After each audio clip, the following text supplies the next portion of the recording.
Market बन चुका है। एक दशक में भारत में डोमेस्टिक पैसेंजर्स की संख्या 2 गुनी से भी अधिक हो जा चुकी है। इसमें उड़ान जैसी योजनाओं ने बड़ी भूमिका निभाई है।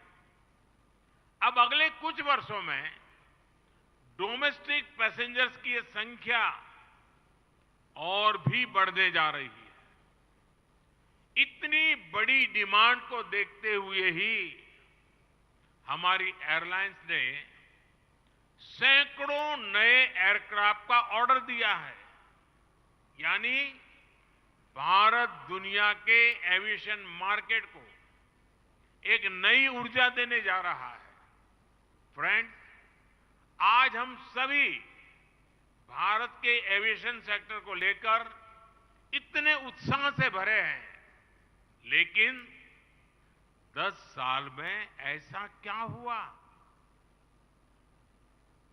जिससे ग्लोबल एविएशन सेक्टर में भारत इतना आगे बढ़ गया?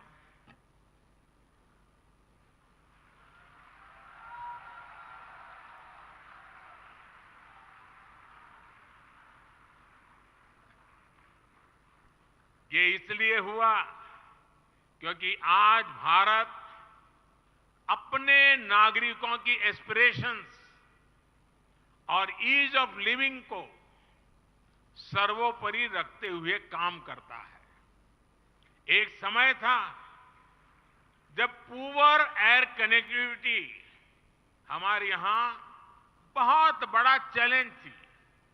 इस वजह से भारत अपने पोटेंशियल को परफॉर्मेंस में नहीं बदल पा रहा था।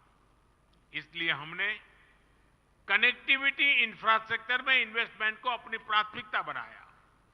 आज भारत दुनिया के सबसे वेल कनेक्टेड मार्केट में से एक बन रहा है। 2014 में भारत में 70 के आसपास ऑपरेशनल एयरपोर्ट थे। आज देश में 150 के आसपास ऑपरेशनल एयरपोर्ट है। हमने नए एयरपोर्ट ही नहीं बनाए, बल्कि अपने एयरपोर्ट्स की एफिशिएंसी को भी कई गुना बढ़ाया है। फ्रेंड्स, भारत की एयरपोर्ट कैपेसिटी बढ़ने से एयर कार्गो के क्षेत्र में भी तेजी से बढ़ोतरी हुई है। इससे भारत के दूर सुदूर के क्षेत्रों के प्रोडक्ट उसको इंटरनेशनल मार्केट तक पहुंचाना आसान हो रहा है। तेजी से बढ़ता एविएशन सेक्टर भारत की ओवरऑल ग्रोथ और एम्प्लॉयमेंट जनरेशन को भी गति दे रही है। फ्रेंड्स, अपने एविएशन सेक्टर की ये ग्रोथ बनी रही है और तेज हो, इसके लिए भारत पॉलिसी लेवल पर लगातार कदम उठा रहा है। हम राज्य सरकारों को प्रोत्साहित कर रहे हैं कि एविएशन फ्यूल से जुड़े टैक्सेस को कम किया जाए। एयरक्राफ्ट लीजिंग को भी हम आसान बनाने में जुटे हैं। हमारा प्रयास है कि एयरक्राफ्ट लीजिंग और फाइनेंसिंग में भारत की ऑफशोर डिपेंडेंस कम हो। इसलिए गिफ्ट सिटी में international financial services centre authority की स्थापना भी की गई है। इसका लाभ भी पूरे देश के एविएशन सेक्टर को मिलेगा। साथियों, लाल किले से मैंने कहा था, यही समय है, सही समय है।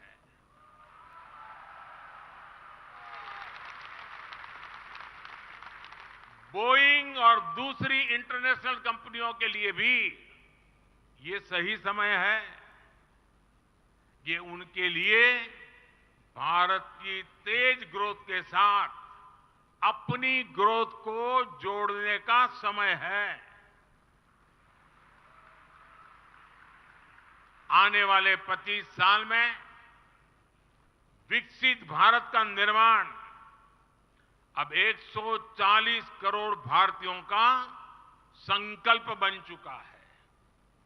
बीते 9 सालों में हमने लगभग 25 करोड़ भारतीयों को गरीबी से बाहर निकाला है।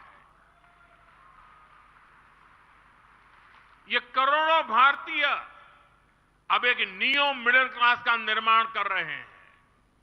आज भारत में हर इनकम ग्रुप में अपवर्ड मोबिलिटी देखी जा रही है। भारत का टूरिज्म सेक्टर भी तेज गति से एक्सपांड कर रहा है। यानी आप सबके लिए एक से बढ़कर एक नई संभावनाएं बन रही है। आपको इसका ज्यादा से ज्यादा लाभ उठाना है। फ्रेंड्स, जब भारत में इतनी संभावना है, तब हमें भारत में एयरक्राफ्ट मैन्युफैक्चरिंग इकोसिस्टम का भी तेजी से निर्माण करना होगा। भारत में एमएसएमई का एक सशक्त नेटवर्क है। भारत में एक बहुत बड़ा टैलेंट पूल है। भारत में एक स्टेबल सरकार है। भारत में मेक इन इंडिया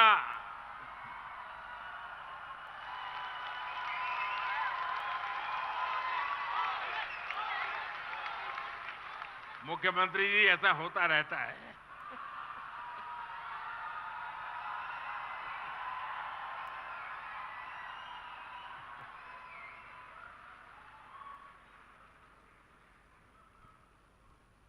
भारत में मेक इन इंडिया को प्रोत्साहित करने वाली पॉलिसी अप्रोच है। इसलिए ये हर सेक्टर के लिए विन विन सिचुएशन है। मुझे विश्वास है भारत में बोइंग के पहले फुल्ली डिजाइन, बोइंग के लोग सुने, फुल्ली डिजाइन और मैन्युफैक्चर्ड एयरक्राफ्ट के लिए बहुत ज्यादा इंतजार नहीं करना होगा।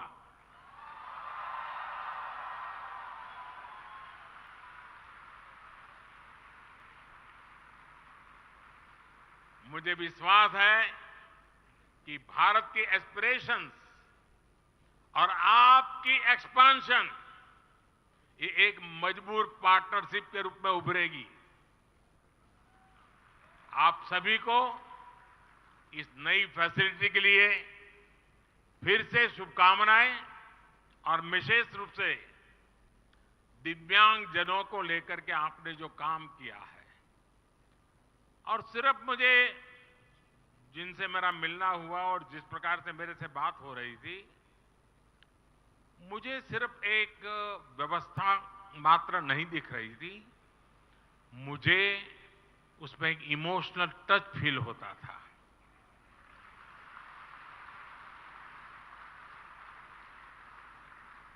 और बोइंग की टीम के कन्विक्शन के बिना ये इमोशनल टच संभव नहीं है। मैं इसके लिए बोइंग टीम को विशेष रूप से बधाई देता हूं, अभिनंदन करता हूं। बहुत बहुत धन्यवाद। वैभवशाली माननीय प्रधानमंत्री श्री नरेंद्र मोदी जी, आपका बहुत बहुत बहुत धन्यवाद। Sir, thank you very much for gracing